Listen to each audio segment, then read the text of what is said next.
I'm going to be honest with you, I never liked gnomes, but I have been wanting to make this video for a while, and I hope that once I was done with it, I'd have a deeper understanding of this ancestry and a renewed interest in them.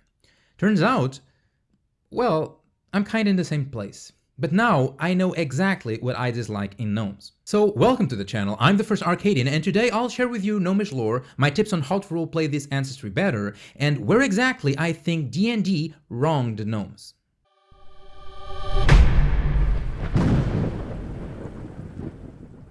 Gnomes have been a playable ancestry in D&D since the original player's handbook, whose nature was meant to be more magical to provide a magical alternative to the predominantly warrior-like dwarves. Unlike what many people think, they do not descend from elves through crossbreeding with other species, but rather originate from gems, which the god Garl Glittergold breathed life upon. Their early history was one of enslavement by the nations of Netheril and Kalimshan, but their first slavers were actually the kobolds, who even stole the gems with yet unborn gnomes. They were only freed when Glittergold intervened and collapsed the earth, trapping the god of the kobolds forever in an underground maze. Gnomes and kobolds have been arch enemies ever since. They are often referred to as the Forgotten Folk due to their quiet profile and the fact that they never really impacted the greater geopolitical landscape of the Forgotten Realms, or even had a gnome nation to begin with. The only possible exception to this was a time when the Isles of Lantan, just north of Schultz, housed a large gnomish community and became known as a nation of advanced technology and craftsmanship. History tells it was there that Gond, god of invention, appeared as a gnome, and the gnomes started to question their passive role in the world. Unfortunately, the nation was wiped out in a violent tsunami during the Spell Plague. Other than this, the history of the gnomes is mostly lost. They are so low profile that other ancestries don't have many records of them, and as for their own records, they simply don't exist.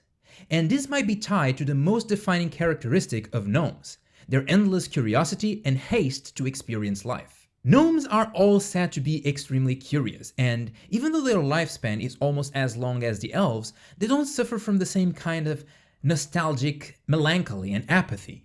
Instead, they strive to savor every single second of life, in perpetual wonder for everything around them. They focus on the present so much that they give little importance to record what has already happened.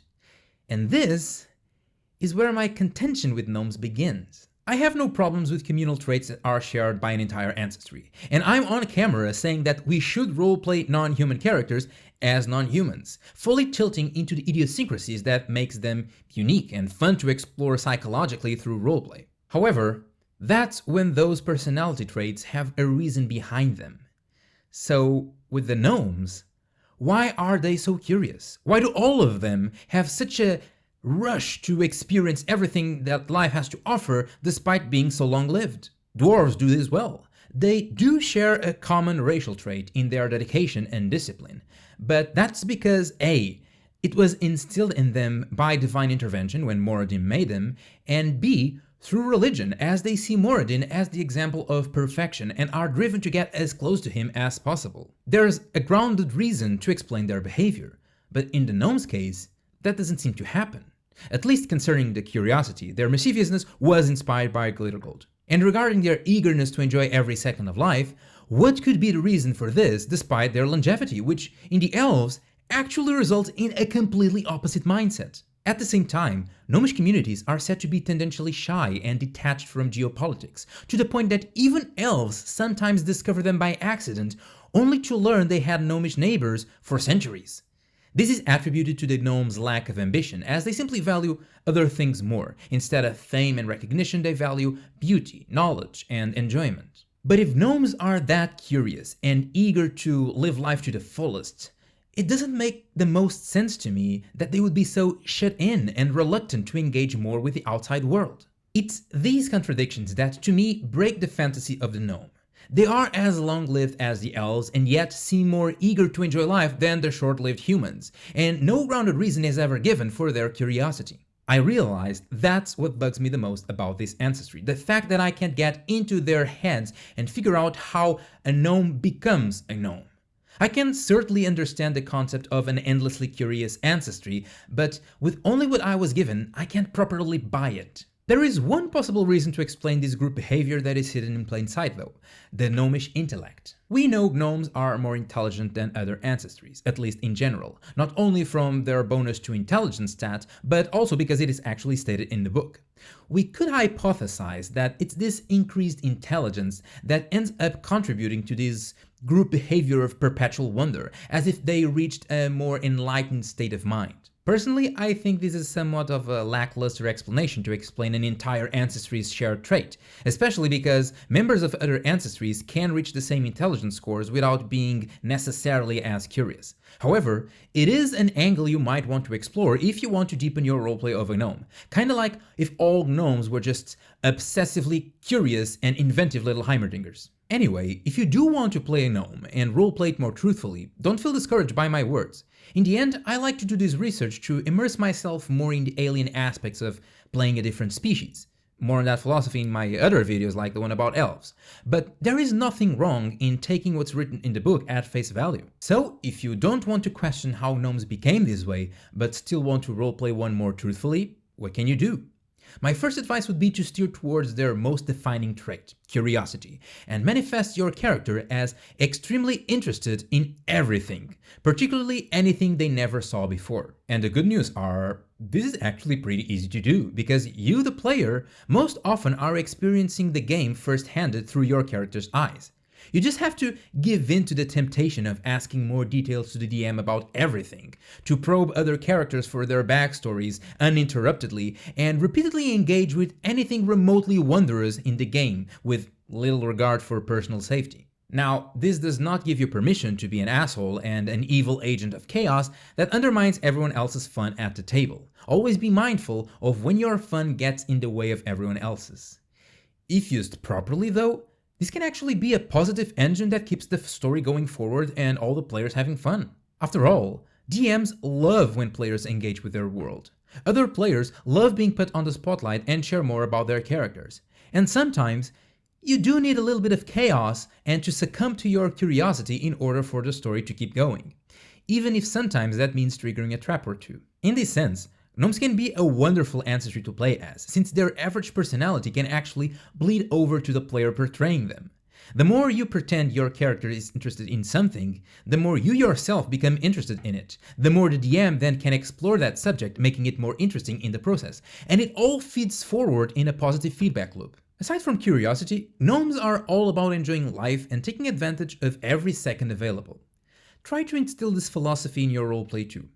Even when the situation is not very interesting, maybe even boring, ask yourself, what would my gnome be fascinated about even in a dull situation like this? How could they take advantage of it to make sure they wouldn't waste a single second of life? Also, don't forget that while gnomes love puns and jokes and playfulness, they can also be incredibly dedicated to their endeavors. Whenever they immerse themselves into something they are truly interested in, they suffer from a tunnel vision and almost obsession that can surpass even a dwarf's dedication to work. This happens particularly with tinkerers when devising new contraptions, alchemists creating new formulas, or really any kind of craftsmanship. And when it happens, it's like the rest of the world fades away from the gnome's perception. Sprinkle such moments in your roleplay too, when your gnome takes a specific task like a downtime activity, or even a light task during a short rest. Let your party wonder why the Shatterbox gnome is unusually quiet and focused, so much that it's almost creepy. Finally, don't fall down the pit trap of role-playing a gnome as a halfling, as they are two completely different things. I think if you watch my video on halflings after this one, it will become apparent why, but to put it short, I'd like to borrow a line from Runesmith, which nails it perfectly and always makes me crack a smile. Halflings are born already as retired grandparents, while gnomes are born as eternal 8-year-olds. I leave a link to his video down below, it's quite good. In fact, even though halflings were created as the D&D version of Tolkien's hobbits, gnomes are much more like hobbits than halflings in some ways. Halflings will be perfectly comfortable in regular village houses with walls and roofs. Gnomes, however, find special comfort in living underground in burrow-like houses, like hobbits or Teletubbies. Actually, they are curious, perpetual 8-year-olds who live underground. Are Teletubbies gnomes? One final thing before I sign off. There are many subraces of gnomes that bring quite different roleplay aspects into the picture, which you might want to consider too. There are a lot of subraces across many settings, like Chaos Gnomes, Arcane Gnomes, Tinker Gnomes, Whisper Gnomes, Sky Gnomes, Fire Gnomes, or Ice Gnomes. In 5th edition, however, there are only 3 core subraces, and legends tell that when the original gnomes were born from gems, the gem they were born from determined their lineage. Rock Gnomes came from diamonds, Forest Gnomes from emeralds, and Deep Gnomes, or Svirfneblin, were born out of rubies. Rock Gnomes, or Tinker Gnomes, as their Dragonlance equivalent are known, are the most well-known gnomes in the Forgotten Realms setting. They will be your stereotypical gnome tinkerer or alchemist and the like. They have a knack for illusion magic and are known for their remarkable ingenuity. They live life to the fullest in all aspects, not only in leisure, but also in work and study. They are also the most likely inventors of gunpowder in any given setting. Forest gnomes are much more secretive and shy. They are quiet, reclusive, and their communities can stay unnoticed even to their close neighbors for centuries. Their love for nature pushes them away from civilization, and if left to themselves, they tend to stay at home and enjoy life and their crafts, to which they can be very dedicated and show great mastery. They usually have burrowing houses whose tunnels and passageways often house a lot of wildlife in a semi-domesticated state, much like wolves and humans in ancient times. Finally, the Svirfneblin are the gnomes who inhabit the Underdark. In a way, they're a more tamed version of your standard gnome, as exposure to dangers such as the drow and the duergar made them more cautious and suspicious. However, they're still gnomes, and share the same curiosity and cunning that characterize this ancestry, even if outwardly they seem grumpier and more reserved. And that's it for gnomes. It isn't a lot to go with compared to other ancestries, but I hope this was still enough to fire up your interest in them. And if you agree with me when I say that they lack some foundations to explain how they came to share so many personality traits, and you're the DM of your group, don't forget, this can also be an opportunity for you to flesh out that part. Maybe in your world it was a gift bestowed upon the first gnomes by the gods. Maybe it is truly tied to their higher intellect, possibly a side effect from residual psionic powers? Maybe it's a biological need. They need to keep their minds active and running at all times, or else the brain's blood flow will shrink and their intelligence will diminish forever. Use this opportunity to enrich your world and make the roleplay of such an alien being more interesting. I think that ultimately, my problem with gnomes is that they seem an empty concept.